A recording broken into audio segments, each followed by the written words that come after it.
Bienvenue sur Africa 24 pour cette nouvelle édition de l'Africa Tonight. Voici les titres de l'actualité. Les pourparlers en vue de ramener la paix au Soudan du Sud ont été suspendus ce 16 février à Addis Abeba. L'autorité intergouvernementale pour le développement annonce une deuxième phase de discussion.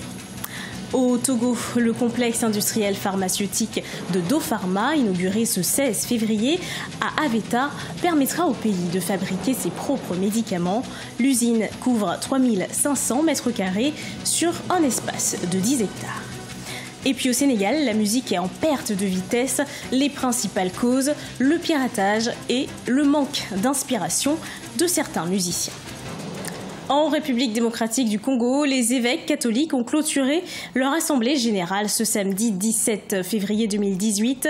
Les marches des catholiques dans le diocèse de Kinshasa, le conflit communautaire dans l'Ituri et les enfants soldats ont été les thématiques abordées lors de cette rencontre. Le deuxième jour des assises, Corneille Nangaa, le président de la Commission électorale nationale indépendante, a été convié pour faire l'état de lieu du processus électoral du pays. À l'issue de cette assemblée qui a duré 3 jours, l'épiscopat promet de communiquer les résolutions le lundi 19 février 2018 à 14h. Au Soudan du Sud, les pourparlers d'Addis Abeba censés ramener la paix dans le plus jeune État d'Afrique ont été ajournés ce vendredi 16 février 2018.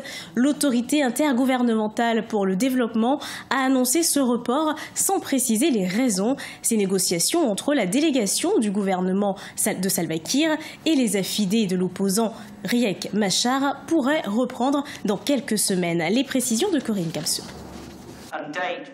Ce n'est pas un échec. Cependant, les pourparlers en vue de ramener la paix au Soudan du Sud ont été suspendus ce 16 février à Addis Abeba en Éthiopie. Il y aura donc une deuxième phase de ce forum tel que l'annonce l'autorité intergouvernementale pour le développement en abrégé IGAD. Aucune raison officielle n'a été donnée. L'IGAD a d'ailleurs félicité toutes les parties prenantes pour leur patience et dévouement. Même si la délégation de l'opposition dénonce une réticence du gouvernement de Salva Kiir à mettre en œuvre certaines dispositions de l'accord de paix, des partenaires internationaux incitent les parties à la poursuite du dialogue pour ces négociations dites de la dernière chance.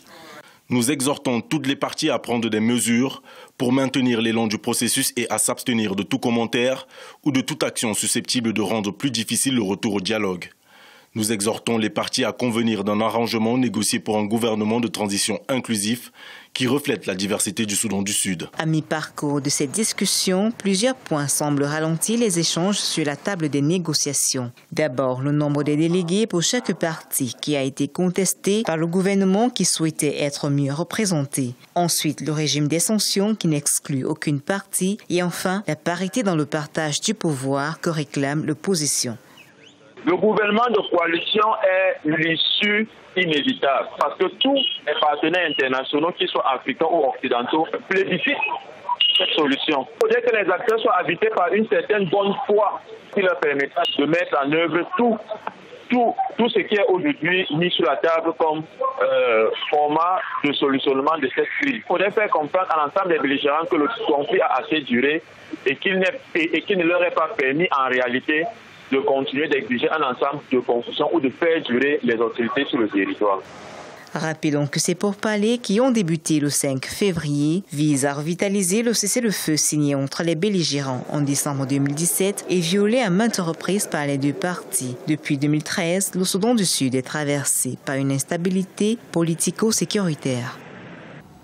État d'urgence avec effet immédiat, c'est ce qu'a décrété le gouvernement éthiopien ce 16 février. Une annonce qui intervient au lendemain de la démission d'Haïlé Mariam Desalegn de son poste de Premier ministre. Rappelons que le gouvernement fait face à un mouvement de contestation d'une ampleur inédite en 25 ans. L'état d'urgence avait déjà été déclaré entre octobre 2016 et août 2017. En Tunisie, 251 listes électorales ont été reçues par l'instance supérieure indépendante pour les élections municipales du 6 mai 2018. Avec 21% chacune, les deux circonscriptions électorales de Nabeul et Mahdia ont affiché le taux de dépôt de candidature le plus élevé. Chaque liste comprend entre 12 et 60 membres. 5,3 millions d'électeurs sont inscrits pour cette première échéance électorale après le soulèvement populaire en 2011. Le Togo pourra désormais produire ses propres médicaments grâce à DoPharma qui vient d'inaugurer un complexe industriel dans la préfecture de Zio. L'usine couvre 3500 mètres carrés sur un espace de 10 hectares avec une capacité de production de 3000 flacons de soluté par heure. Reportage d'Emefa Kofi, notre correspondante au Togo. Le complexe industriel pharmaceutique de DoPharma, inauguré ce 16 février à Aveta, une localité à 25 km de Lomé par le chef de l'État togolais. Ce complexe comporte 4 départements, la production, l'ingénierie, l'assurance qualité et le contrôle qualité. Il s'agit d'une usine spécialisée dans la fabrication des solutés intraveineux de haute qualité au Togo. Objectif, limiter la dépendance des importations et améliorer le système de santé au Togo. C'est vrai qu'avant DoPharma, il y avait deux petites usines qui produisaient à peine 1% des besoins nationaux. Je pense qu'avec DoPharma, nous allons progresser vers une meilleure maîtrise de nos produits de santé parce que le défi que nous avons, c'est la grande dépendance de nos pays de l'importation des médicaments. L'usine a une capacité de production annuelle de 18 à 20 millions de flacons de 500 ml, 250 et 100 ml à raison de 3000 flacons par heure. L'industrie pharmaceutique ambitionne employer plus de 300 jeunes Togolais. Nous cherchons à accroître la capacité du Togo dans le domaine de contrôle de qualité pharmaceutique par la mise à disposition d'un laboratoire physico-chimique et microbiologique avec des salles blanches et une technologie de haut niveau pour les analyses, ce qui permettra la coopération avec les universités du Togo et autres laboratoires, la création de recettes additionnelles pour le Togo, l'arrivée sur le marché d'un nouvel opérateur industriel qui participe à la diversification de l'économie togolaise.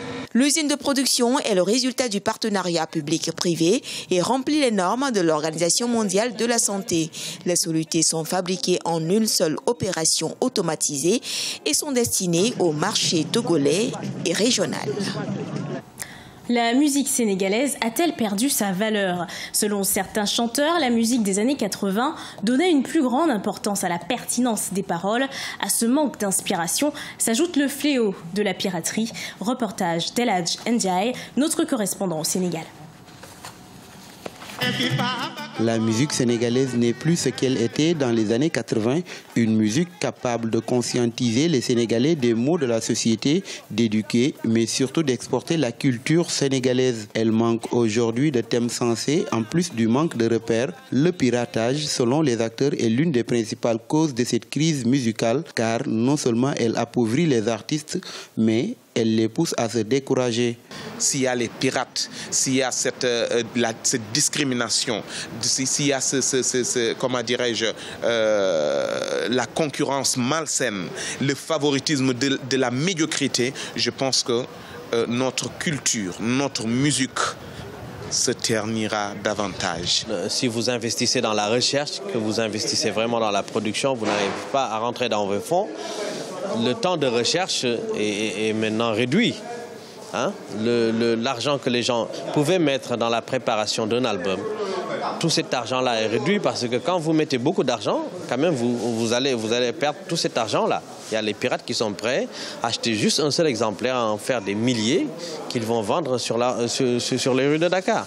Le préjudice du piratage subi sur toute la chaîne de l'industrie musicale est estimé à plus de 2 milliards de francs CFA. Les artistes souffrent de la piraterie. Et ça date depuis très longtemps. C'est des efforts louables. Nous demandons juste au chef de l'État, qui est le protecteur des arts et des lettres, de faire tout pour que la piraterie disparaisse au Sénégal. La loi a été votée. Mais voter une loi, ça n'a rien à voir avec l'appliquer.